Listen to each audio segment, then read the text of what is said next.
Dr. Jose Chameleone kw'ossa ne Zabafana beeguddeko ate nga mutabani we Aba Marcus kakati nno waliwo munnange ate baddayi hard be kye bali munnange ate mu kukakasa esayidi eno bannange bawanise munnange ate ebifaananyi ebya Aba Marcus mutabani wa Dr. Jose Chameleone kw'ossa ate n'ekya Chameleone.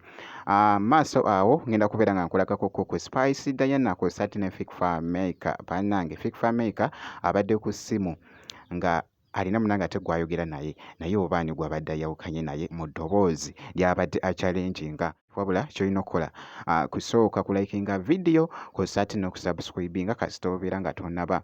Kaakati nno ntandise munnange ate n'akatambi kano. Akatambi ke nkutandisiza nako ke ka mutabani wa Dr. Jose Chameleone.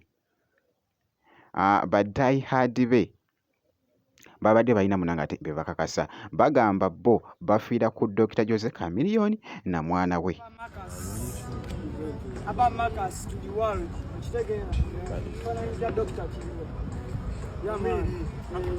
Doctor. Tabani wo tumwagala nnyo mwana atukolera okitegeera appreciate his work. Nayo na tiimu gy'olaba naye yagala abo okuvaako obufu nawe okiwulira. That is it.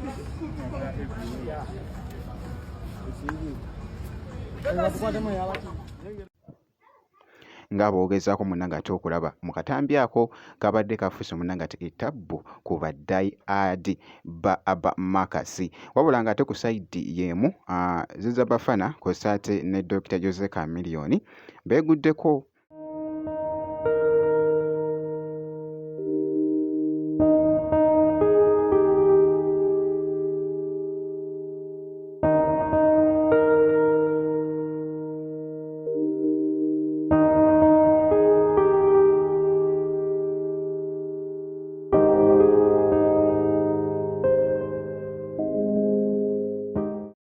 Dr. Jose Chameleone bw'ati bw'abadde ayambadde abadde anyumye kw'ossa ate ne Zabafana nga bw'olabye munnange ate mu katambi ako.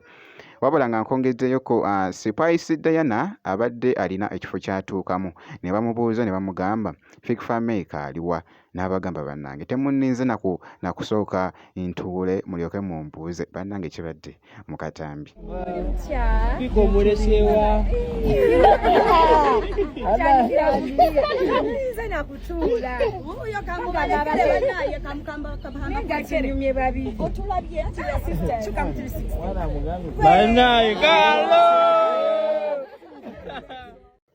Kibadde kikambwe nnyo ate nga ku sayidi y'emu Fikfa Maker avuddeyoko n'achallenginga eddoboozi lino.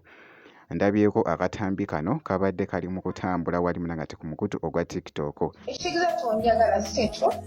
Neka ate lwaki mankuleka ng'ate okoze ekisiru mu maaso gange prostate gwe nvaako naye mukazi gwate nvaako bisasolenga ng'osanga n'omusajja omulala ng'onyiiga. Lwaki onyiiga ng'osoze n'abasajja abalala? Lwaki onyiiga? sigenda kuddamu kunyiiga.